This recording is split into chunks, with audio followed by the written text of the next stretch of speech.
കുവൈറ്റിലെ ദുരന്തത്തിൽ മരിച്ച കോട്ടയം സ്വദേശികളുടെ മൃതദേഹങ്ങൾ ജന്മനാട്ടിൽ എത്തിച്ചു. നാട്ടിലെത്തിച്ച മൂവരുടെയും മൃതദേഹങ്ങൾ മോർച്ചറിയിലേക്ക് മാറ്റി. ഞായർ, തിങ്കൾ ദിവസങ്ങളിലായാണ് സംസ്കാരം നടക്കുക. നെടുമ്പാശ്ശേരിയിൽ നിന്നും പ്രത്യേക ആംബുലൻസിൽ പോലീസ് അകമ്പടിയോടെയാണ് മൂവരുടെയും മൃതദേഹം നാട്ടിലെത്തിച്ചത്. കോട്ടയം പാമ്പാടി സ്വദേശി സ്റ്റെഫിൻ എബ്രഹാമിന്റെ മൃതദേഹം കോട്ടയം മാങ്ങാനത്തെ സ്വകാര്യ ആശുപത്രിയിലെ മോർച്ചറിയിലേക്ക് മാറ്റി. നിരവധി പേരാണ് ആശുപത്രിയിലെത്തി അന്തിമോപചാരം അർപ്പിച്ചത്.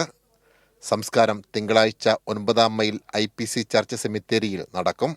വീട്ടിലും പാമ്പാടി MGM ഓഡിറ്റോറിയത്തിലും പൊതുദർശനം ക്രമീകരിച്ചിട്ടുണ്ട്.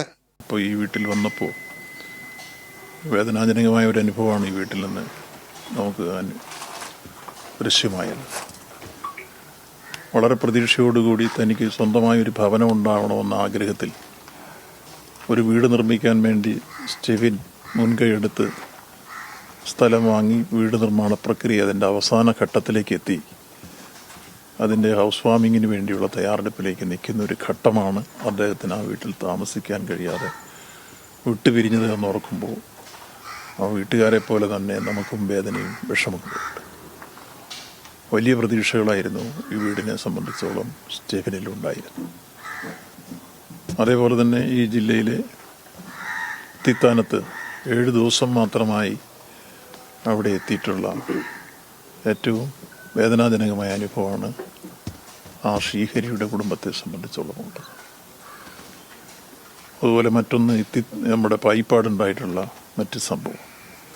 ഇങ്ങനെ 3 മരണങ്ങളാണ് നമ്മുടെ കോട്ടയം ജില്ലയെ സംബന്ധിച്ചുള്ള ഉണ്ടായിട്ടുള്ളത്. 3 നന്നേ യൗവനങ്ങളാണ്.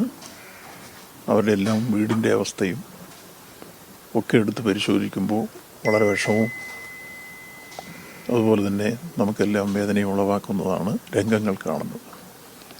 മരിച്ച പായിപ്പാട് സ്വദേശി ഷിബു വർഗീസിന്റെ സംസ്കാര ശുശ്രൂഷകൾ ഞായറാഴ്ച 4 മണിക്ക് പായിപ്പാട് സെന്റ് ജോർജ് മലങ്കര പള്ളി സെമിത്തേരിയിൽ നടക്കും. ഇത്തിത്താനം സ്വദേശി ശ്രീഹരി പ്രദീപിന്റെ സംസ്കാരം ഞായറാഴ്ച 2 മണിക്ക് വീട്ടുവളപ്പിലാണ് നടക്കുക. ഇരുവരുടെയും മൃതദേഹങ്ങൾ ചങ്ങനാശ്ശേരിയിലെയും തിരുവല്ലയിലെയും സ്വകാര്യ ആശുപത്രി മോർച്ചറികളിലാണ് സൂക്ഷിച്ചിരിക്കുന്നത്. സാംജിത്ത് ആർപ്പൂക്കരയ്ക്കൊപ്പം സനോജ് സുരേന്ദ്രൻ, കൈരളി ന്യൂസ്, കോട്ടയം.